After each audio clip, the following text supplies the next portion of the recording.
B Ed honours দ্বিতীয় বর্ষ চতুর্থ semester ICT education unit 3 database management সিস্টেমের আজকের টিউটোরিয়ালে সকলকে স্বাগত জানাচ্ছি। আমরা আজকে ইউনিটের যে বিষয়গুলো নিয়ে আলোচনা করব সেটা হলো ডেটা টাইপ আর কোয়েরি সম্পর্কে বিস্তারিত আলোচনা করব। শুরুতেই আমরা ডেটা টাইপ বোঝার জন্য আমরা এই টেবিলটার দিকে যদি খেয়াল করি তাহলে দেখবো এখানে যে ডেটাগুলো আমাদের দেওয়া রয়েছে ডেটাগুলো বিভিন্ন টাইপের, যেমন এইটা হলো ক্যারেক্টার টাইপ বা অ্যালফাবেটিক ডাটা, এটা হলো নিউমেরিক ডাটা, এটা নিউমেরিক ডাটা, এটা নিউমেরিক ডাটা। আবার নিউমেরিক ডেটার মধ্যে এইটা 3 সংখ্যার, এটা 2 সংখ্যার, এটা 3 সংখ্যার, আবার এইখানে এটা পূর্ণাঙ্গ সংখ্যা না, দশমিক সংখ্যা। তাহলে এই যে এক একটা ডেটা এক এক ধরনের, তো এগুলোর উপর ভিত্তি করে আমরা ডেটাকে কিছু ভাগে বিভক্ত করেছি। আমরা আজকে এই ডেটার বিভিন্ন টাইপ নিয়ে আলোচনা করব। প্রথমেই numeric data type. Numeric data type বলতে আমরা বুঝি যেটা হলো 0 থেকে 9 পর্যন্ত এই অঙ্কগুলো নিয়ে যে সংখ্যা তৈরি হয় সেই সংখ্যা ধরনের যে ডাটা সেটাই আমরা বলছি নিউমেরিক ডাটা। যেমন 101, 102, 21, 4.88 এগুলো সবগুলোই হলো নিউমেরিক ডাটা, কিন্তু এগুলোর মধ্যেও কিছুটা পার্থক্য রয়েছে, যেমন এটা ডেসিমেল, এটা পূর্ণ সংখ্যা। তো যাই হোক, নিউমেরিক ডেটা টাইপ 3 প্রকার। একটা হলো স্মল ইন্টিজার, সংক্ষেপে স্মল ইন্ট, তারপর হলো ইন্টিজার, সংক্ষেপে আইএনটি, এবং বিগ ইন্টিজার, সংক্ষেপে বিগ ইন্ট। তো এই তিনটার মধ্যে আসলে তেমন কোনো পার্থক্য নেই, শুধু পার্থক্য হলো সাইজে। স্মল ইন্টিজারটা একটু কম্পারেটিভলি ছোট, ইন্টিজারটা তার চেয়ে একটু বড়, আর বিগ ইন্টিজারটা আরও বৃহৎ হলে আমরা এটা ব্যবহার করব। সাধারণত আমরা ইন্টিজার এইটাই ব্যবহার করে থাকি। এখন আমরা এটা গেল পূর্ণ সংখ্যার ক্ষেত্রে, কিন্তু যখন ভগ্নাংশ বা দশমিক সংখ্যা আসবে তখন সেই ডেটাগুলো আবার কয়েকটা রকম আছে: ফ্লোট, ডবল, ডেসিমেল। তো আমরা ডাবলটা ইউজ করতে পারি আমাদের বিভিন্ন কাজের জন্য। তো ডাবলটা ইউজ করার পরে এখানে ব্র্যাকেটের মধ্যে আমরা দেখছি এম, ডি। এম এর পরিবর্তে আমরা যে সংখ্যাটা বসাবো সেটা হলো যে আমাদের পুরো ডেটাটা কয় সংখ্যার হবে, এবং ডি দ্বারা বোঝাবো যে দশমিকের পরে কয়টা সংখ্যা থাকবে। একটা উদাহরণের সাহায্যে আমরা যদি একটু দেখি, যেমন 4.88 এই ডেটাটাকে বোঝানোর জন্য ডবলের পরে আমরা দিয়েছি 3,2, মানে টোটাল 3টা নাম্বার আছে, 1, 2, 3, এবং দশমিকের পরে আছে 2টো নাম্বার। এই জন্য আমরা এটাকে লিখেছি ডাবল ব্র্যাকেটের মধ্যে 3,2। আরেকটা উদাহরণ যদি আমরা একটু দেখি, যে এখানে 12.123 এইটা লেখার জন্য আমরা যে ডাটা টাইপটা ব্যবহার করব ডাবল ব্র্যাকেটের মধ্যে 5,3। এই যে এখানে টোটাল নাম্বার আছে হলো 5টা, 1, 2, 3, 4, 5, এবং এই জন্য 5, এবং কমা দিয়ে দশমিকের পরে আছে 3টা, এই জন্য 3। এইভাবে আমরা নিউমেরিক ডেটাগুলো লিখতে পারি। এরপরে আমরা যদি আসি ক্যারেক্টার টাইপ ডাটা, তো ক্যারেক্টার ডাটা টাইপের মধ্যে আমরা 3 রকমের পাই। একটা হলো ক্যারেক্টার, একটা হলো ভার ক্যারেক্টার, একটা হলো টেক্সট, সংক্ষেপে CHR, VR, CHR, আর হলো টেক্সট। টেক্সটটা হলো যখন আমাদের ডেটাটা অনেক বেশি বড় হয় তখন আমরা টেক্সটটা ইউজ করি, আর অন্য সকল ক্ষেত্রে ক্যারেক্টার এবং ভার ক্যারেক্টার ইউজ করি। এখানে ক্যারেক্টার বা ভার ক্যারেক্টার দুটোর মধ্যেই 8,000টা ক্যারেক্টার আপার লিমিট, সর্বোচ্চ 8,000টা পর্যন্ত ক্যারেক্টার আমরা এখানে ডাটা হিসাবে রাখতে পারি। তো ক্যারেক্টার এবং ভার ক্যারেক্টারের মধ্যে একটা মৌলিক পার্থক্য আছে, সেটা হলো যে আমরা ক্যারেক্টার টাইপ ডাটা দিলাম, এখানে আমরা সর্বোচ্চ লিমিট দিলাম সাপোজ 30টা। আবার ভার ক্যারেক্টারও দিলাম, এখানেও সর্বোচ্চ দিলাম হলো 30টা।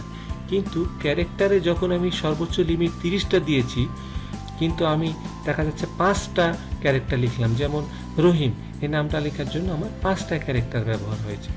তখন এই ক্যারেক্টার টাইপ ডাটা কি করবে, 30টার জন্য তার যে পরিমাণ জায়গা দরকার ঠিক সে পরিমাণ জায়গায় সে দখল করে ফেলবে। কিন্তু ভার ক্যারেক্টার টাইপ ডাটা কি করবে, আমি সর্বোচ্চ লিমিট 30টা দিয়েছি, কিন্তু আমি যদি 30টা লিমিট দেওয়ার পরও রহিম নামের জন্য 5টা ক্যারেক্টার ব্যবহার করি তাহলে সে 5টা ক্যারেক্টারের সমান জায়গায় দখল করবে, এর চেয়ে বেশি জায়গা সে অকুপাই করবে না। সুতরাং var ক্যারেক্টারের জন্য ব্যবহার করলে আমাদের মেমোরি কিছুটা সেভ হবে।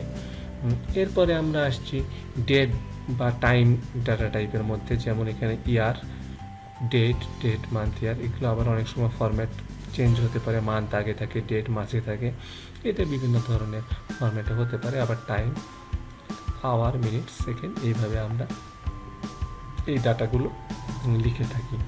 এছাড়াও আমাদের সাম আদার টাইপ ডাটা রয়েছে, যেমন BLOB, binary logic object type data, সাধারণত image file, audio file, video file, এগুলো বিএলওবি টাইপ ডাটা। আরেকটা আছে লজিক্যাল ডাটা, যেমন ইয়েস, নো, ট্রু, ফলস, এই ধরনের ডেটাগুলো যখন আমরা ব্যবহার করি সেগুলো হলো আমাদের লজিক্যাল ডাটা। এছাড়াও অন্যান্য বিভিন্ন ধরনের ডাটা রয়েছে। একটা বিষয় গুরুত্বপূর্ণ যে আমরা এখানে ডেটার যে ক্লাসিফিকেশনটা করেছি বা ডেটার টাইপগুলো যে বর্ণনা করেছি, এগুলো এসকিউএল বা স্ট্রাকচার্ড কোয়েরি ল্যাঙ্গুয়েজের উপর বেস করে। অন্যান্য যে ডাটাবেস ম্যানেজমেন্টের সফটওয়্যারগুলো রয়েছে সেখানে ডেটার টাইপটা হয়তো কিছুটা আলাদা থাকতে পারে। সাধারণত বইগুলোতে আমরা মাইক্রোসফট এক্সেসে যে ধরনের ডাটা টাইপ ব্যবহার হয় সেগুলো নিয়ে আলোচনা করা আছে, কিন্তু আমরা এখানে করেছি এসকিউএলে ডেটা টাইপ নিয়ে, কারণ আমরা ডাটাবেস ম্যানেজমেন্ট সিস্টেমের জন্য এসকিউএলটাই ব্যবহার করে থাকি। যাই হোক, এরপরে আমরা আসছি কোয়েরি বিষয়ে গতদিন আমরা কিছুটা আলোচনা করেছিলাম। কোয়েরি বলতে কোয়েরি ডেটাবেস ব্যবস্থাপনার কাজে একটি গুরুত্বপূর্ণ কার্যক্রম। এর সাহায্যে ডেটাবেস থেকে বিভিন্ন প্রকার প্রয়োজনীয়তার ভিত্তিতে রেকর্ড অনুসন্ধান করে নতুন ফাইলে উপস্থাপন করা যায়। এই নতুন ফাইলটাকেই বলা হয় কোয়েরি, অর্থাৎ আমি যে কোনো আমার চাহিদা ভিত্তিক কিছু ডেটাকে পৃথকভাবে উপস্থাপন করতে বলবো এবং সেটা সে আলাদা একটা নতুন ফাইল বা নতুন টেবিল তৈরি করে আমার সামনে উপস্থাপন করবে। যাই হোক, আমরা কোয়েরি সংজ্ঞাটা যদি দেখি, ডেটাবেসের অন্তর্গত টেবিলের বিপুল সংখ্যক ডেটার মধ্যে থেকে কোনো শর্ত বা বৈশিষ্ট্যের আলোকে নির্দিষ্ট কোনো ডেটা বা রেকর্ড আলাদা করে প্রদর্শন করা বা ছাপানোকে কোয়েরি বলে। বিভিন্ন প্রকারের কোয়েরি রয়েছে। আমাদের কোয়েরির প্রকারভেদ নিয়ে আমরা যদি একটু দেখি, কোয়েরি এখানে 4 প্রকার: select query, parameter query, cross tab query এবং অ্যাকশন কোয়েরি। এখন এই যে 4 প্রকার যে কোয়েরি রয়েছে, 4 প্রকারটা কোনটা কীরকম আমরা যদি একটু দেখি, প্রথমে আসছে সিলেক্ট কোয়েরি। সিলেক্ট কোয়েরিটা হলো ডেটা টেবিলের ফিল্ডসমূহ সিলেক্ট করে যে কোয়েরি করা হয় তাকে সিলেক্ট কোয়েরি বলে। এটা সবচেয়ে জনপ্রিয় কোয়েরি। এরপরে আসছে প্যারামিটার কোয়েরি। ডায়লগ বক্স পূরণ করে যে কোয়েরি করা হয় তাকে প্যারামিটার কোয়েরি বলে।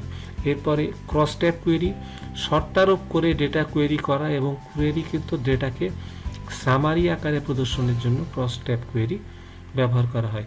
এখানে ক্রস ট্যাবে যেটা পার্থক্য সেটা হলো যে এখানে ডেটাকে সামারি আকারে প্রদর্শন করবে। এর আগে কিন্তু ডেটাকে সামারি করেনি, জাস্ট বহু আমার কোয়েরিকৃত ডাটা টেবিলটাকে তুলে ধরেছে, কিন্তু এখানে একটা সামারিও আসবে ক্রস ট্যাব কোয়েরিতে। এরপরে অ্যাকশন কোয়েরি, ডেটার সমূহের রেকর্ড পরিবর্তনের জন্য অ্যাকশন কোয়েরি ব্যবহার করা হয়। 4 রকমের অ্যাকশন কোয়েরি আছে। একটা হলো ডিলিট, আপডেট, অ্যাপেট এবং মেক টেবিল। এই 4 রকমের আছে। এখন ডিলিট কোয়েরিটা ব্যবহার করা হয় নির্দিষ্ট ডেটা মুছে ফেলার জন্য। আপডেট কোয়েরিটা ব্যবহার করা হয় নির্দিষ্ট ডেটা সমূহে পরিবর্তনের জন্য এই কোয়েরিটা ব্যবহার করা হয়। অ্যাপেটটা হলো এক বা একাধিক টেবিলের নির্দিষ্ট রেকর্ড সমূহকে কোয়েরি করে ওদেরকে এক বা একাধিক টেবিলের শেষে সংযুক্ত করার জন্য এই কোয়েরি ব্যবহার করা হয়।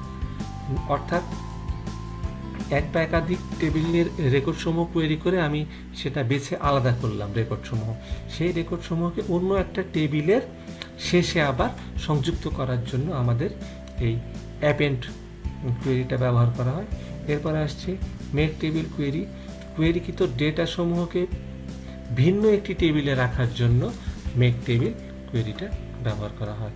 তো এই 4টা ডিলিট, আপডেট, অ্যাপেন্ড এবং মেক টেবিল এগুলো সবগুলো অ্যাকশন কোয়েরির অন্তর্গত। এরপরে আমরা আসছি কোয়েরি ল্যাঙ্গুয়েজ বিষয়ে। কোয়েরি ল্যাঙ্গুয়েজ যে ল্যাঙ্গুয়েজের সাহায্যে কোয়েরি করা হয় তাকেই কোয়েরি ল্যাঙ্গুয়েজ বলে। অনেক ধরনের কোয়েরি ল্যাঙ্গুয়েজ আছে, এর মধ্যে উল্লেখযোগ্য যে কয়েকটা আমরা বলতে পারি: কিউইএল বা query language, OBE query by example, QBE query by example. এরপরে আছে হলো এসকিউএল স্ট্রাকচার কোয়েরি ল্যাঙ্গুয়েজ। এসকিউএলটাকে আমরা গ্রিন কালারে লিখেছি কারণ এই এসকিউএল বা স্ট্রাকচার কোয়েরি ল্যাঙ্গুয়েজটাই আমরা সবচেয়ে বেশি ব্যবহার করি। এসকিউএল সারা বিশ্বে ব্যাপক জনপ্রিয়তা পেয়েছে। এএনএসআই বা আমেরিকান নেশন স্ট্যান্ডার্ড ইনস্টিটিউটের মতে এসকিউএল আদর্শ কোয়েরি ল্যাঙ্গুয়েজ।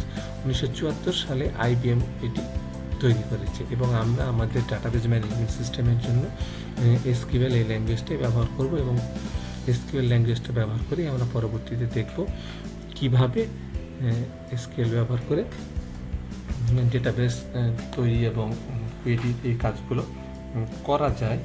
এখন আমরা যে বিষয়টা নিয়ে একটু আলোচনা করতে চাই সেটা হলো যে এসকিউএল আমাদেরকে কী কী ধরনের সুযোগ সুবিধা প্রদান করে থাকে, বা এসকিউএল যে আমরা কোয়েরি ল্যাঙ্গুয়েজ হিসেবে ব্যবহার করবো এর কারণটা কী? কারণ হলো যে এসকিউএল আমাদেরকে বিভিন্ন ধরনের সুবিধা প্রদান করে থাকে। এসকিউএল ব্যবহারকারীদেরকে যে গুরুত্বপূর্ণ 4টা সুবিধা দিয়ে থাকে সেটা আমরা একটু যদি দেখি, আমরা এখানে একটা ডাটাবেজ ম্যানেজমেন্ট সিস্টেমের ডায়াগ্রাম আঁকার চেষ্টা করেছি। গতদিনে আমরা এরকম একটা ডায়াগ্রামের সাহায্যে এসকিউএল কি বোঝার চেষ্টা করেছিলাম। তো ডাটাবেসটা তৈরি করা হচ্ছে ডাটাবেজ ম্যানেজমেন্ট সিস্টেম একটা সফটওয়্যারের সাহায্যে এবং সফটওয়্যার ল্যাঙ্গুয়েজ হিসেবে ব্যবহার করা হচ্ছে এসকিউএল। এসকিউএলের সাহায্যে আমরা ডাটাবেস তৈরি এবং মেনটেন করতে পারি। এবং এসকিউএল যে আমরা ব্যবহার করছি বা স্ট্রাকচার্ড কোয়েরি ল্যাঙ্গুয়েজ যে আমরা ব্যবহার করছি এর যে এই 4টা উল্লেখযোগ্য সুবিধা: ডাটা, এটা হলো ডাটা কোয়েরি ল্যাঙ্গুয়েজ,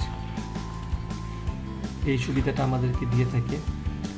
ডেটা ডেফিনেশনের সুবিধা দিয়ে থাকে, ডেটা ম্যানিপুলেশনের সুবিধা দিয়ে থাকে এবং ডেটা কন্ট্রোল করার সুবিধা দিয়ে থাকে।